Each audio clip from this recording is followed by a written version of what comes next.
हम हर वर्ष अपने प्राण प्यारे आराध्य देव का प्राकट्य उत्सव मनाते हैं। आज करुणानिधान सर्वलोक महेश्वर भगवान परमात्मा परब्रह्म श्री कृष्णचंद्र जो यह करुणा करके समस्त जीवों को परमानंद प्रदान करने के लिए ही प्रकट हुए। अब ये प्राकट्य उत्सव सार्थक तभी हो जो हमारे हृदय में प्रकट हो, मेरे मन में, मेरे प्राणों में, एक एक श्वास में, एक एक नस नाड़ी कृष्ण कृष्ण कृष्ण भगवत स्वरूप हो जाए, हमारे हृदय में प्रभु का अवतार हो, हमारे हृदय में भय प्रगट कृपाला दीन दयाला। तो हमारी जितनी आसुरी प्रवृत्तियां हैं, राक्षसी प्रवृत्तियां हैं, राक्षसी प्रवृत्ति उसे ही कहते हैं स्वसुख वांछा, दूसरों से वस्तु व्यक्ति स्थान से जो सुख भोगने की लालसा है उसे आसुरी प्रवृत्ति कहते हैं। अपने आसु माने प्राण, प्राणों के पोषण के लिए, इंद्रियों के सुख भोगने के लिए जो हमारी वृत्ति है उसे आसुरी प्रवृत्ति कहते हैं। और भगवान का प्रादुर्भाव आसुरी प्रवृत्ति को जड़ मूल से नष्ट कर देता है। हमेशा भगवत चरणारविंद का आश्रय लेकर प्रार्थना करें कि भगवान हमारे हृदय में प्रकट हो और हृदय की समस्त आसुरी वृत्तियों का नाश होकर भगवदाकार वृत्ति हो। यही हमारे जीवन का परम लक्ष्य है। देवकी वसुदेव जी ने महान तप किया कि संसार का स्वामी भगवान मेरा पुत्र बने। नंद यशोदा जी ये सब महान तप संपन्न, इनको सुख प्रदान करने के लिए भगवान प्रकट हुए। ये दुराचारियों का विनाश तो बहुत साधारण सी बात है। श्री सुखदेव जी कहते हैं कि ये उस समय की बात है जब लाखों राक्षसों ने, असुरों ने, दैत्यों ने राजाओं का रूप धारण करके पृथ्वी में आतंक मचा रखा था। अहंकार से भरे हुए, बल से भरे हुए पृथ्वी को आक्रांत कर रखा था। आक्रांत पृथ्वी त्राण पाने के लिए रो रही थी। ये उस समय की बात है जब यदुवंशी राजा शूरसेन माथुर मंडल, शूरसेन मंडल का मथुरापुरी में रह करके शासन करते थे। ये मथुरा समस्त यदुवंशी नरपतियों की राजधानी थी। मथुरा में सदैव भगवान की उपस्थिति पाई गई है। मथुरा में सूर्य के पुत्र वसुदेव जी का विवाह देवकी जी के साथ हुआ। ये उस समय की बात है जब नवविवाहिता पत्नी देवकी को रथ पर विराजमान करके वसुदेव जी ले जा रहे थे। कंस बड़ा बलवान, स्वभाव में धूर्तता, वसुदेव जी से कहा मैं रथ हाँकूंगा, मेरी बहन है। और रथ के घोड़ों की लगाम पकड़ ली, स्वयं रथ हाँकने लगा। रथ चल पड़ा। जिस समय घोड़ों की लगाम पकड़कर कंस रथ हाँक रहा था उसी समय स्पष्ट आकाशवाणी हुई, अरे मूर्ख, जिसको तू रथ में बैठाल कर लिए जा रहा है उसकी 8वें गर्भ की संतान तुझे मार डालेगी। भोजवंश का कलंक। आकाशवाणी सुनते ही कूद पड़ा रथ से, तलवार खींच ली और बाल पकड़े देवकी के। वसुदेव देवकी के लिए आदेश किया, तत्काल हथकड़ी बेड़ियों से जकड़ करके इनको कैद खाने में डाल दिया जाए और बहुत ही कठोर पहरा लगा दिया जाए। वर्ष वर्ष में जो संतान होती मारता गया, उसे हर बार शंका बनी रहती, पता नहीं वो भगवान किन बालक के रूप में प्रकट हो जाए। परीक्षित, पृथ्वी में बात प्रायः देखी जाती है कि अपने प्राणों का ही पोषण करने वाले जो लोभी लोग होते हैं, वो चाहे राजा हो चाहे कोई भी हो, वो अपने स्वार्थ की पूर्ति के लिए माता पिता भाई बंधु किसी की भी हत्या कर सकते हैं। माता की, पिता की, भाई की, बंधु की, मित्रों की, इष्ट की, किसी की भी। ऐसे स्वार्थी पुरुषों से कभी मित्रता नहीं रखनी चाहिए, नहीं हानि ही होती है। जब कंस ने एक एक करके देवकी जी के 6 बालक मार डाले, तब देवकी के 7वें गर्भ में भगवान के अंश स्वरूप अनंत महिमा अनंत बलशाली भगवान शेष जी पधारे देवकी जी के गर्भ में। अनंत भगवान जब 7वें गर्भ के रूप में देवकी के उदर में पधारे, बड़ा आनंद। पर देवकी जी को लगा कि कंस इसे भी मार डालेगा, इसलिए वो रुदन करने लगी। विश्वात्मा भगवान ने देखा कि माता को बहुत दुख है और यदुवंशियों को कंस सताए ही जा रहा है, तो अपनी योग माया का स्मरण किया और योग माया को आदेश किया, देवी कल्याणी, तुम ब्रज में जाओ, वह प्रदेश ग्वालों और गौओं से सुशोभित है। वहां नंद बाबा के गोकुल में वसुदेव जी की पत्नी रोहिणी गुप्त रूप से निवास कर रही। उनकी और भी पत्नियां कंस के डर से गुप्त स्थानों में रह रही।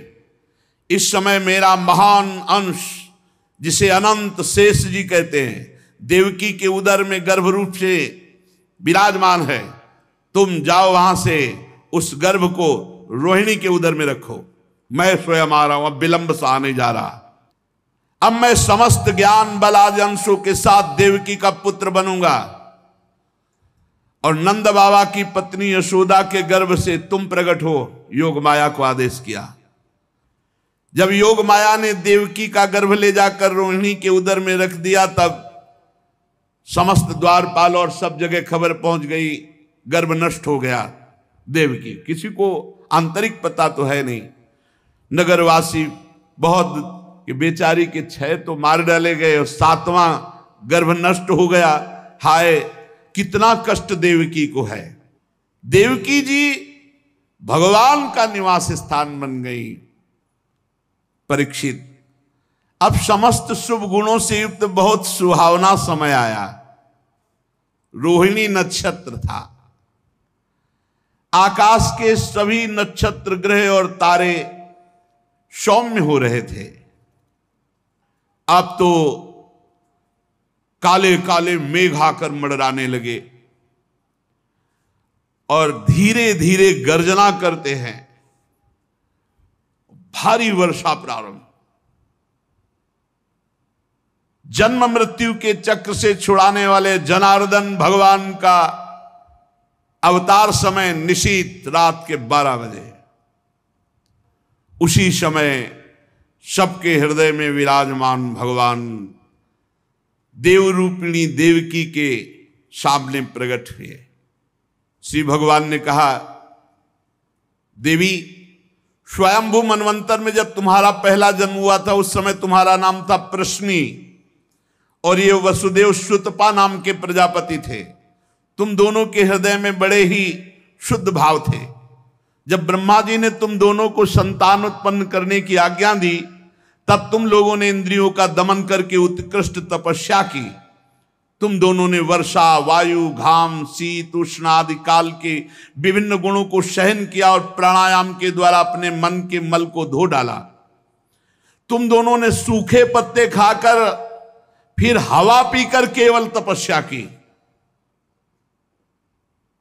अभीष्ट वर प्राप्त करने की इच्छा से मेरी आराधना की। कितना कठिन तप।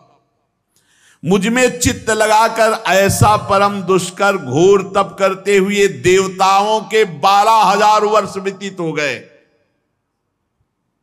पुण्यमयी देवी उस समय में तुम दोनों पर प्रसन्न हुआ, क्योंकि तुम दोनों तपस्या, श्रद्धा, प्रेममयी भक्ति से अपने हृदय में नित्य निरंतर मेरी भावना की थी। जैसा मैं आज तुम्हारे सामने प्रकट हुआ हूं, ऐसा उस समय भी प्रकट हुआ था। और तुमसे कहा वरदान मांगो, तब तुम दोनों ने कहा आप जैसा पुत्र मुझे चाहिए। तो मेरे जैसा तो सिर्फ मैं ही हूं, तो मेरे जैसा पुत्र, तो मैंने ये वरदान दिया कि मैं ही स्वयं तुम्हारा पुत्र बनकर आऊं। ये छोटी मोटी तपस्या का फल नहीं है, आप देख लीजिए। अगर आप जीवन भर रामकृष्ण हरि भगवान नाम जपते हुए भगवत प्राप्त हो जाते तो कितना सरल है, कितना सरल है। इसीलिए धन्य है ये कलयुग जो कम समय में भगवत प्राप्ति, केवल भगवान नाम जप और थोड़ा सा केवल पापाचरण से अपने को बचा लो तो भगवत प्राप्ति हो जाएगी। हे माता जी, मैंने देखा कि संसार में शील, स्वभाव, उदारता, अन्य गुणों में मेरे जैसा कोई नहीं, इसलिए मैं ही तुम्हारा पुत्र हुआ हूं। मैं ही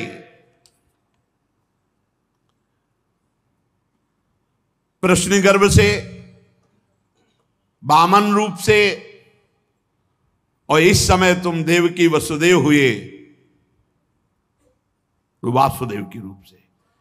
एक बार मैं वचन बोलता हूं, उसे 3 बार पूरा करता हूं। ये भगवान का नियम। मेरी वाणी त्रिकाल सत्य है। एक बार तुमने मांगा पुत्र तो प्रश्नी गर्भ, वामन रूप और इस समय वासुदेव रूप। कश्यप आदित्य के रूप में वामन रूप। और मैंने ये रूप इसलिए प्रकट किया कि जब मैं अवतार लेकर मनुष्य शरीर में लीला करूंगा तो मुझे पहचान पाना बहुत कठिन है। इसलिए तुम लोग ध्यान रखना मैं कौन हूं। ये खास बात, एक खास बात ध्यान देने योग्य बात है। भगवान कह रहे हैं कि तुम दोनों मेरे प्रति पुत्र भाव और निरंतर ब्रह्म भाव रखना। युवाम माम पुत्र भावेन ब्रह्म भावेन चाचकृत चिंतयंतो कृत स्नेहो या से थे मदगतिम पराम। तब तुम मेरे परम पद को प्राप्त होगी। चिंतनीय कौन है गोपाल जी, कौन है लाल जी? कह रहे तुम मेरे प्रति पुत्र भाव और निरंतर ब्रह्म भाव, इस प्रकार के चिंतन द्वारा तुम मेरे पद को, मेरे प्रिया प्रीतम है कौन? देखो हित सजनी जो नहीं कह रहे, जैसे हित हरिवंश करत अपनो जस प्रगट अखिल ब्रह्मांडन। अखिल ब्रह्मांड के अधिपति हैं। पर ब्रह्म परमात्मा तत्व की उपासना हो रही। हमारा भाव है कि वो हमारे यार हैं, हमारे मित्र हैं, हमारे पति हैं, हमारे पुत्र हैं, हमारे स्वामी हैं, जो भाव रख सके, लेकिन है कौन? इसीलिए शांत भाव है। शांत भाव में पूर्ण तत्व ज्ञान हो जाता है। भगवान इतना कहकर चुप हो गए और अपनी योग माया से देखते देखते एक छोटे शिशु के रूप में नीलमणि वसुदेव जी ने देखा कि भगवान तो बाल रूप हो गया। अब तो और डर लगा, कहीं कंस को पता चल गया और तलवार लिए हुए आवे, कुछ अमंगल करे। बहुत घबरा गए और भगवान ने कहा कि मुझे गोकुल पहुंचाओ, नंद बाबा के यहां सुधा मैया के पार्श्व में सुला के आओ। मुझे तुम्हें डर लग रहा है, मैं मारूंगा इसे, पर अभी मुझे पहुंचाओ वहां। भगवान की आज्ञा का पालन करने के लिए जो ही चेष्टा की, ध्यान दीजिए, भगवान की आज्ञा का पालन करने के लिए जो ही चेष्टा की तो अपने आप हथकड़ी बेड़ियां कट गई। माया की हथकड़ी बेड़ियां कट जाएंगी जो ही भगवान की आज्ञा का पालन कर। और बड़े बड़े दरवाजे, कोई एक दो नहीं थे, कई दरवाजे थे कंस के कारागार के। फटाफट सब ताले टूट गए, दरवाजे खुल गए। अद्भुत चमत्कार। और जितने पहरेदार घोर राक्षसी स्वभाव के, जिंदा खा जाएं ऐसे पहरेदार थे, सब मूर्छित घोर निद्रा में। अब हथकड़ी बेड़ी कट गई। लाला को लेकर के चले उस समय घोर बादल छाए हुए, अंधेरा, कुछ दिखाई नहीं दे रहा। कितना कष्ट में जीवन भक्त। अब सोचो, अभी अभी तो प्रकट हुए हैं और अभी अभी त्याग करने जा रहे हैं, अभी अभी त्याग करने।